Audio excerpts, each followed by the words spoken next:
Hey fellow Outriders, it's Angry Turtle, and here I go with super OP, almost broken in my opinion, Technomancer build. Here you can see the skills. It's based on the minigun. I just love minigun build so much. It feels so good, and now it is even more powerful than it used to be. At first I was thinking that it was nerfed, but some new perks and stuff, it is more crazy than it used to be. Then we have Cryo Turret and Cold Snap. Why those particular? In a second. Let's go step by step. We're going into class 3, Technomancer 3. And yes, it is super tanky build. We're going the Shaman path.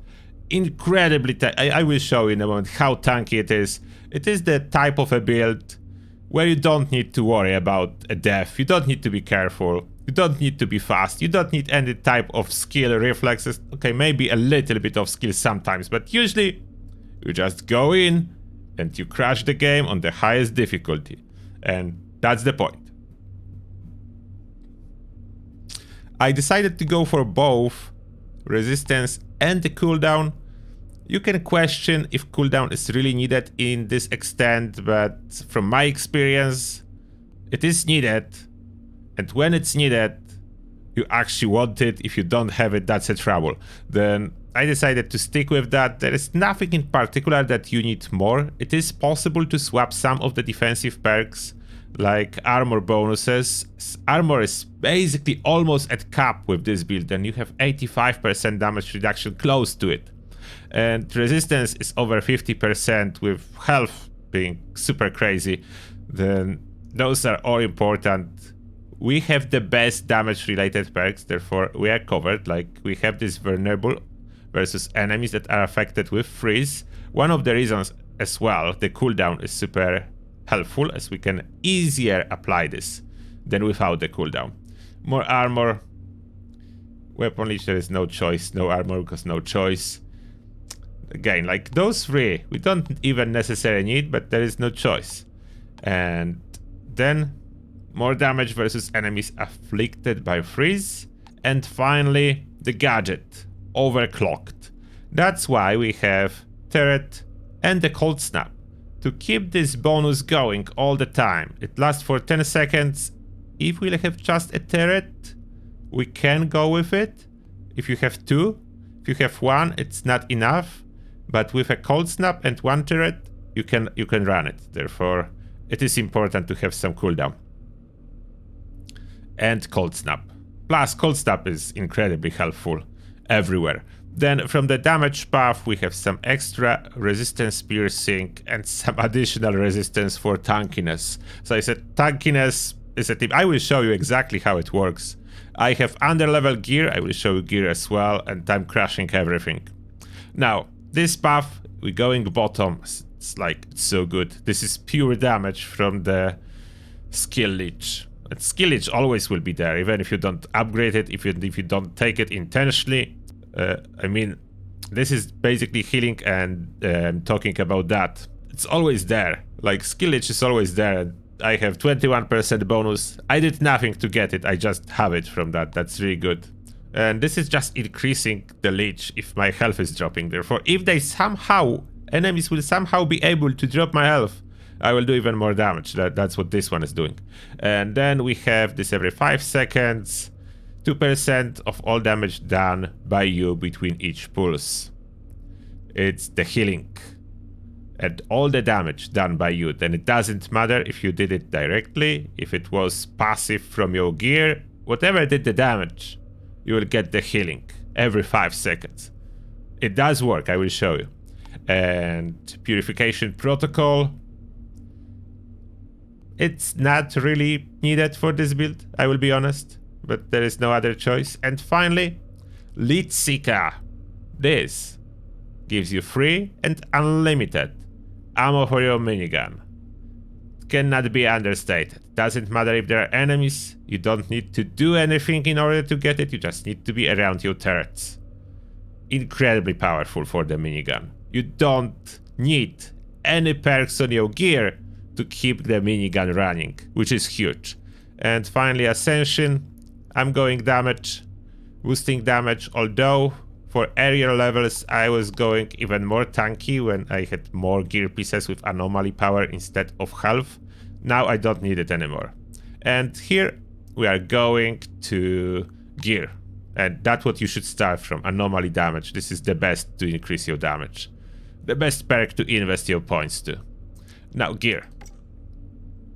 And what I need to say, if you watched my live stream yesterday on a previous one, I was doing challenge live stream, having only level 1 weapons equipped.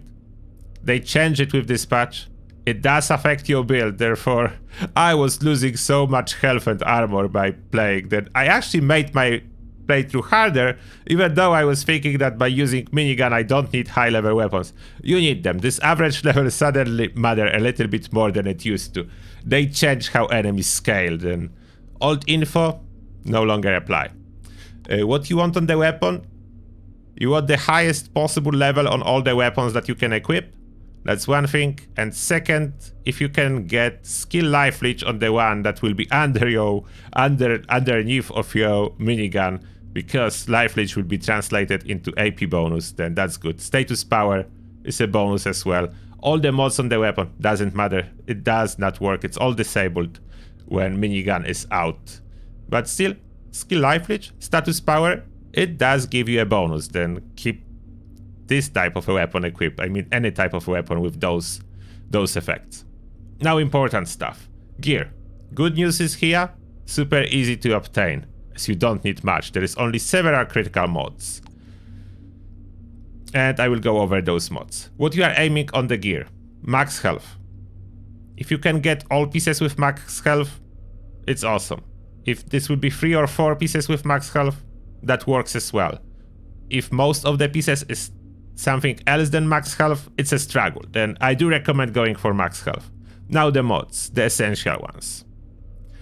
First, the minigun mods. This 30% resistance piercing bonus, very helpful, not essential. Arms and anomaly, if you can get it, that's a huge boost. This is unfortunately tier 3 mode. Increases anomaly power from your critical shots. Yes, I know, minigun does not apply any bonus damage if you do criticals, but it still gives you those yellow numbers when you hit the head or the weak spot on the enemies, and does trigger arms and anomaly, which is crazy for the minigun. That's pure damage increase for 6 seconds when you hit enemy's head. It's crazy. It's perfect. Perfect for this build. That's the one thing you really want. The cryo turret mods, not essential. Another one is Massacre. That's the one that you must have. That's the most essential mod. Extra anomaly power after every kill, stack up to 3 times. It's great. You really want it. Ice Ice Baby, if you have it, that's okay. If you don't, that's just bonus here. It's not important. Damage Absorber, it's really good. I do recommend it, especially on the lower levels. Damage Absorber, if you can squeeze it in, do it. It's not essential, but almost.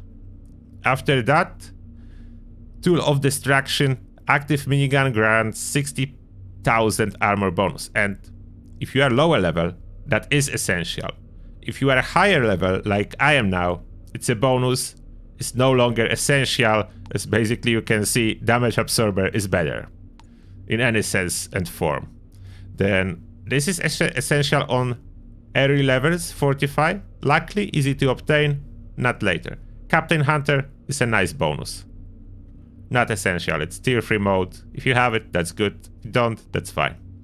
Next, essential mod Emergency Stance. It will save your skin in case you mess up something, like you drop your minigun when you shouldn't, as you always should have it up, run out of ammo, get surprised by enemies and you are fighting the boss that requires you to go from the place to place when there is no enemies around to heal on them.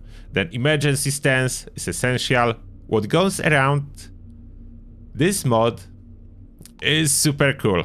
It's not essential, but super cool. I have a lot of fun with it. I'm not gonna drop it. It stays. And I recommend, if you can squeeze it in, not essential. Emergency Stance, essential. And lastly, essential almost essential mode is Twins.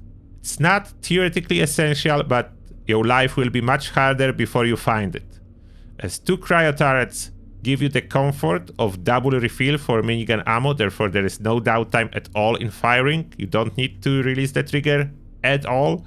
And if one turret accidentally dies, there is no issue. You have the second one active, then that is really good. Cold purification, that's a bonus. Even odds, good, but just a bonus. Then as you can see from essentials, Twins, emergency stance, Fortify on lower levels, after that it's not even essential, Massacre, Arms, and Anomaly. It is essential, but it's hard to get, I do understand. Before you will get it, you can of course compensate using whatever else will increase your damage. Then it's easy to get everything in order, as you can see. Now, let me demonstrate this build in action. Let's fight the boss. By the way, where I am, here, first boss. I'm underleveled by my gear. If you didn't notice, average 49, and this gear is some of them level 50. One is 47. Then average gear 49. I will upgrade it at some point. Enemies higher level. Let's see the boss. And here we go. Grab the minigun. Place turrets on the sides. And then you just start firing, aiming for his head to get this critical bonus. Where is he? There. Always lose me. You can see how easy it is. He's doing absolutely 0 damage. All my job is to ensure that from time to time getting his head and refresh the turrets. Don't forget to do that. You forget about the turret, you run out of ammo in the minigun, and it will end up badly. There is no difference if you're fighting this guy here or farther down the line, like final boss. It's about as difficult as this one. Just slightly slower, not even a huge difference. But that's all that you can expect. Slightly slower if you go farther, that's it. It's not even so slow. He's doing absolutely nothing. I know he has more attacks, but somehow, if you go with this build, he does not use them. I don't understand that myself. He's not doing any more attacks, and even if he will do, with this amount of health, there is absolutely no way he will harm you. You can see how fast he's melting, and we are hitting his head from time to time, just for this extra AP. We don't need anything more. And he's dead. That's how difficult will be everything. I will show you as well one combat versus mods to demonstrate that there's no difference. They will not harm you. And now we have level 52 enemies. You can run on them. Grab minigun. Place your turrets. And even if I will do nothing, okay, I will show you how tanky it is. I'm doing nothing. My turrets are killing me. Your turrets are incredible healers. I can just sit here. I can be surrounded by those enemies that are 3 levels above my average level. I can do absolutely nothing, and I will survive. A little bit worse if turrets dies, then I will have no healing. But look at that. Look at this tanking.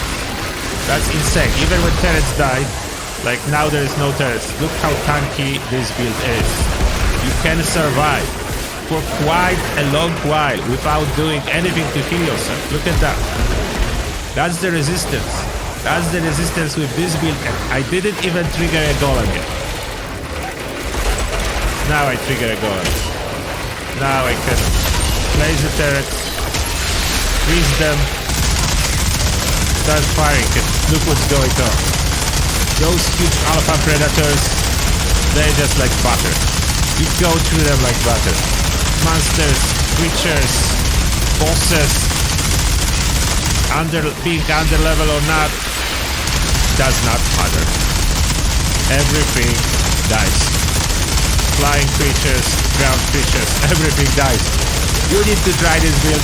If you never played it, try it. If you want to do a new playthrough, do it. It's worth it. I had so much fun with it. The farming is such a pleasure, like it's so easy. It is sometimes feels too easy. I'm expecting if I will be patient and I will grind higher than 80-16, Apocalypse Century 16, then maybe it will be slightly harder. Who knows, really? It can be, it's not necessary, as I can keep my gear 2, 3, 4 levels below, and it's still fine. Therefore, this is the build for you guys. I hope you enjoy it. Definitely let me know what you think. Is your build better? If you have a better build, tell me which one is it and what is your class. That is the best build I have at this moment. When I will have time to play more, I will definitely check out other classes too. For now, I'm playing Technomancer. And thank you a lot for watching, everyone. And as always, see you in the next one.